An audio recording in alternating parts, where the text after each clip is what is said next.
प्रशासनिक सरकारी लापरवाही या फिर हिंदू धर्म में बढ़ता वीवीआईपी कल्चर। यहाँ पर आए स्नानार्थी दो तरह के क्यों हैं? कोई नहीं जाएगा, मत जाने दो। एक वीआईपी क्यों है और एक जनरल क्यों है? यहाँ पर आए स्थानार्थी दो तरह के क्यों हैं? कोई नहीं जाएगा, मत जाने दो। एक वीआईपी क्यों है और एक जनरल क्यों है? या फिर प्रबल आस्था इनमें से कौन है जो जिम्मेदार है प्रयागराज में हुई उस घटना को लेकर जिसकी तस्वीरों ने कलेजे को चीर कर रख दिया। उठकर यहाँ पर स्ट्रेचर पर परिजन ने लाश का हाथ तक नहीं छोड़ा क्योंकि उसे डर था कि शव कहीं खो ना जाए। इस महिला की तस्वीर को देखिए जिसने अपने मृत परिजन को सांस देकर जिंदा करने का एक असफल प्रयास किया है। एक आदमी जो अपनी पत्नी को अमृत स्नान करवाने लाया था अब कंधे पर शव को उठाए टहल रहा है। एक आदमी परिवार के साथ आया था, बच्चा कहाँ है अब मालूम नहीं। और इन तस्वीरों को देखने के बाद ये एहसास होता है कि कौन कहता है कि बोलने के लिए शब्दों की जरूरत होती है, भाषा की दरकार होती है, व्याकरण के संस्कार की जरूरत होती है। भगदड़ के इन पीड़ितों की आंखों में देख लीजिए, यकीन मानिए दर्द की पृथ्वी आपको पाताल में खींच ले जाएगी। यकीन मानिए इस देश में आम आदमी की मौत सिर्फ एक नंबर है। सरकार किसी की भी हो, कई बार ऐसा लगता है कि जनता की जान की कोई कीमत नहीं है। मरने वाले बेनाम गुमनाम रहते हैं। वरना आप खुद सोचिए कि महाकुंभ में भगदड़ मचती है, ये पता है। भगदड़ मची और देखो आधे आधे खत्म, बेहोश या कुछ बाहोश हैं। कुछ खम क्यों मची नहीं पता, भगदड़ में लोग मरे हैं ये पता है, लेकिन क्यों मरे नहीं। हम बैठे के देखें, वो वीआईपी है, मैं तो जनरल हूँ। हाँ, वीआईपी तो कुछ लोग हो पाएंगे, 40 करोड़ आ रहे हैं, 39 करोड़ तो वीआईपी नहीं होंगे ना। उन सभी परिजनों के प्रति हमारी पूरी संवेदना है। वरना आप खुद सोचिए कि महाकुंभ में भगदड़ मचती है, ये पता है। भगदड़ मची और देखो आधे आधे खत्म, बेहोश कुछ बाहोश हैं। कुछ खम क्यों मची नहीं। भगदड़ में लोग मरे हैं ये पता है, लेकिन क्यों मरे नहीं पता। भगदड़ में लोग घायल हुए हैं पता है, गलती किसकी थी नहीं पता। भीड़ के दबाव में रेलिंग टूटी ये तो पता है, क्यों टूटी ये नहीं पता। घाट खाली करने की अपील तो हुई थी ये पता है, घाट खाली क्यों नहीं हुए ये नहीं पता। भगदड़ को रोकने की जिम्मेदारी पुलिस की थी, भगदड़ के दौरान पुलिस कहाँ थी नहीं पता। इन मौतों का जिम्मेदार कौन है नहीं पता, इन मौतों का कसूरवार कौन है नहीं पता, इन मौतों का गुनहगार कौन है नहीं पता। सवाल तो कई सारे हैं कि यहाँ पे मौत प्रशासनिक लापरवाही से हुई है, वीवीआईपी कल्चर को बढ़ावा देने से हुई है, या फिर प्रबल आस्था इसके पीछे जिम्मेदार है। और इस महा समागम का साक्षी देश और दुनिया बनना चाहता है। आज इन तीनों वजहों से जवाब तलाशते हैं। सबसे पहले बात कर लेते हैं वीवीआईपी कल्चर की। हमारे देश में जितने वीवीआईपी हैं उससे कम तो कई संस्था को देश की जनसंख्या है। यूँ समझ लीजिए कि हमारे देश में वीआईपी होना एक ऐसा रोग है जिसका कोई टीका नहीं, कोई इलाज नहीं, कोई दवाई नहीं। आप खुद सोचिए, आम लोग भीड़ में 4-4 घंटे एक जगह से खिसक नहीं पाते, घाटों तक पहुंच नहीं पा रहे, आसमान को तोड़कर धरती को बिछौना बनाकर किसी तरह से पवित्र डुबकी लगा लेना चाहते हैं। लेकिन वीवीआईपी के लिए आलीशान टेंट है, अलग रास्ते हैं, अलग से घाट है, अलग व्यवस्थाएं हैं। जहां रहते वहां पर ऐसी भव्य दिव्य जीवन को आनंदित करने वाली तस्वीरें हैं कि लगता है कि मालदीव छोड़कर बस अब संगम पर ही लग्जरी मोक्ष मिल जाएगा। वीआईपी कल्चर आज का नहीं है। 1986 में भी कुंभ मेले में भगदड़ मची थी, 200 लोगों की जानें गई थी। कहा जाता है कि ये हालात उस वक्त पैदा हुए थे जब उस वक्त के उत्तर प्रदेश के मुख्यमंत्री वीर बहादुर सिंह कई राज्यों के मुख्यमंत्री और सांसदों के साथ हरिद्वार पहुंचे थे। सुरक्षा कर्मियों ने आम लोगों को नदी किनारे जाने से रोका। उस वक्त भगदड़ मच गई थी, भीड़ बेकाबू हुई, लोगों की मौत हुई और कहा जाता है कि 1954 में वीआईपी हाथियों पर बैठकर शाही स्नान करने आए थे। सभी श्रद्धालु सुन लें, यहाँ लेटे रहने से कोई फायदा नहीं है। जो सोवत है सो खोवत है।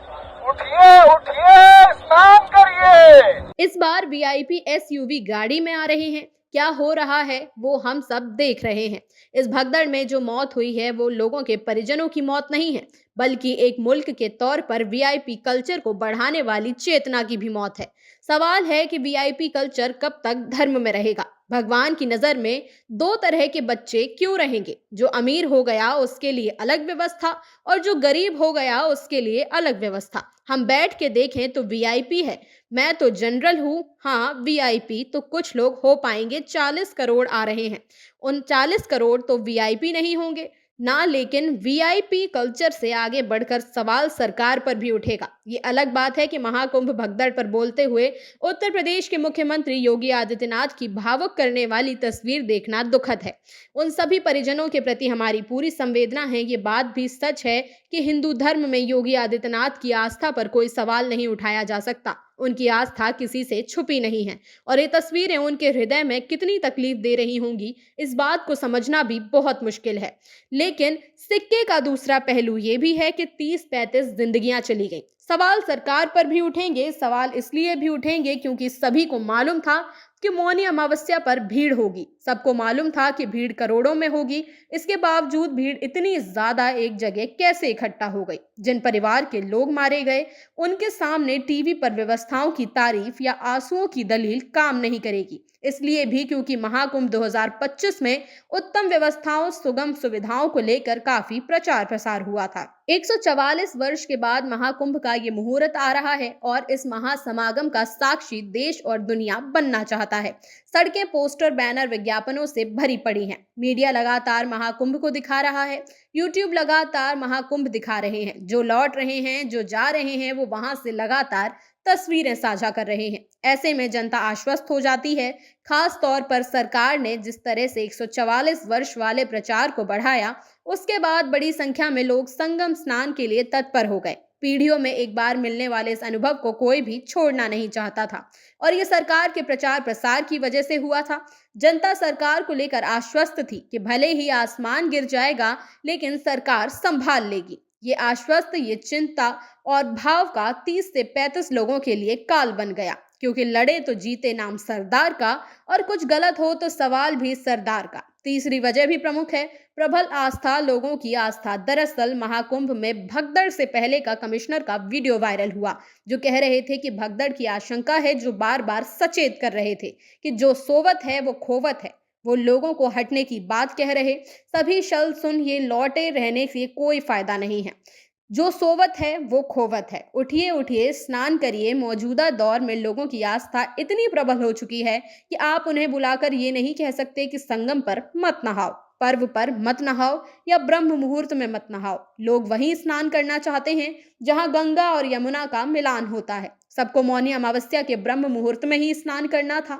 उन्हें रोकने के लिए अगर ये कहा जाएगा कि आप ऐसा मत कीजिए, कहीं भी नहा लीजिए, पुण्य समान है, तो लोग नहीं मानेंगे और ये भी एक बड़ी वजह बन गया। हालांकि लोग भी इसमें पूरी तरह से गलत नहीं हैं, क्योंकि लोग एक विशेष विचार को लेकर ही प्रयागराज पहुंचे हैं और उसी के अनुसार वो चलेंगे। आप उनसे लाख कह दीजिए कि मत कीजिए, श्रद्धालु वही करेंगे, जिसमें उन्हें इस बात का एहसास कराया गया है कि सर्वाधिक पुण्य मिलेगा और अगर आप जरूरत से ज्यादा उन्हें पाप पुण्य समझाएंगे तो लोग इसी भावना के साथ, हो सकता है, घरों में रहकर ही मन चंगा कटौती में गंगा मानकर महाकुंभ का स्नान करने से बच जाएं। वो अपने घरों में रहकर ही ये मान ले कि तीर्थ स्थल का सुख वहां भी मिल जाएगा। ऐसे में फिर इन तीर्थ स्थलों के महत्व क्या ही रह जाएंगे? ये सवाल भी है। लोगों की अधिक आस्था भी एक बड़ी वजह हो सकती है। हालांकि लोग और सरकार दोनों को ये समझना पड़ेगा कि चाहे सरकार किसी की भी हो, व्यवस्थाएं कितनी भी अच्छी हो, सुविधाएं कितनी भी 5 स्टार हो, अधिकारी कितने भी मुस्तैद हो, मौका कितना भी शुभ हो, एक सच जो लोगों को और सरकारों को समझना पड़ेगा वो ये है कि भीड़ ऐसी ही होती है और ये कोई नई बात नहीं है। इतिहास कहता है कि 1820 में हरिद्वार में 485 श्रद्धालु मारे गए थे। वहीं 1954 में लगभग 800 से 1000 की मौत हो गई थी। 1986 में 200 लोगों की कुंभ भगदड़ में मौत हुई थी। 1992 में उज्जैन में 50 लोगों की मौत हुई थी। 2003 में नासिक में 39 लोगों की मौत हुई थी। तो वहीं 2010 में हरिद्वार में कुंभ में 7 लोगों की मौत हो गई थी। 2013 में प्रयागराज में 42 की मौत हुई थी और 2025 में 30 की सरकारी पुष्टि हो चुकी है। हम उस देश में रहते हैं जहां पर धार्मिक आयोजनों में भगदड़ जैसी घटनाएं अक्सर घटित होती हैं और इन घटनाओं के बारे में बार बार आम लोगों की सैकड़ों की संख्या में जानें चली जाती हैं। अफसोस तो इस बात का है कि घटनाएं समय समय पर दोहराई जाती हैं, इन पर चर्चा होती है, हमारा भावुक होते हैं, लेकिन फिर सबक नहीं लेते और ये फिर दोहराई जाती हैं। हाँ, लोगों को ये समझना पड़ेगा कि जब वो श्रद्धालु बनकर गए हैं तो पुलिस प्रशासन श्रद्धालुओं पर सख्ती नहीं कर सकती, क्योंकि ऐसा करना उनकी आस्था के साथ अन्याय भी होगा। साथ ही ये भी भगदड़ की वजह बन सकती है। ऐसे में लोगों की जिम्मेदारियों का निर्वहन समझना पड़ेगा, प्रशासन को भरपूर सहयोग देना पड़ेगा, सरकारों की बातों को सुनना पड़ेगा, जिसमें कहा जा रहा है कि बार बार कि जल्दी स्नान कीजिए, भीड़ बहुत ज्यादा है, एक जगह पर इकट्ठा मत होइए। हमें आपको ये बात समझनी पड़ेगी, उन्हें जो अब वहां जाने वाले हैं। साथ ही सभी को इस बात का एहसास रखना पड़ेगा कि व्यवस्थाओं का विकास इस भीड़ को ध्यान में रखकर किया जाए। धार्मिक उत्सवों या धर्म स्थलों का प्रचार प्रसार ध्यान में रखकर किया जाए, क्योंकि भारत आस्था और अध्यात्म का देश है, जिसकी आबादी 150 करोड़ है। सरकारें व्यवस्थाएं उसी अनुरूप करें और तब उसका प्रचार प्रसार करें। जितनी बड़ी संख्या में लोगों का आमंत्रित करें, उससे पहले ये सुनिश्चित करें कि उतनी व्यवस्थाएं उनके पास हों और उस स्तर पर जागरूकता वो कर रहे हैं। उम्मीद करते हैं कि सरकार और लोग इन बातों का ध्यान रखेंगे और जब भविष्य में और लोग महाकुंभ में स्नान करने जाएंगे, क्योंकि कई महत्वपूर्ण स्नान बाकी हैं, तो इन बातों का ध्यान रखा जाएगा। जो इस दुनिया में नहीं रहे, उन्हें हमारी तरफ से भावभीनी श्रद्धांजलि। ईश्वर उनकी आत्मा को शांति दे। ब्यूरो रिपोर्ट, जनता न्यूज।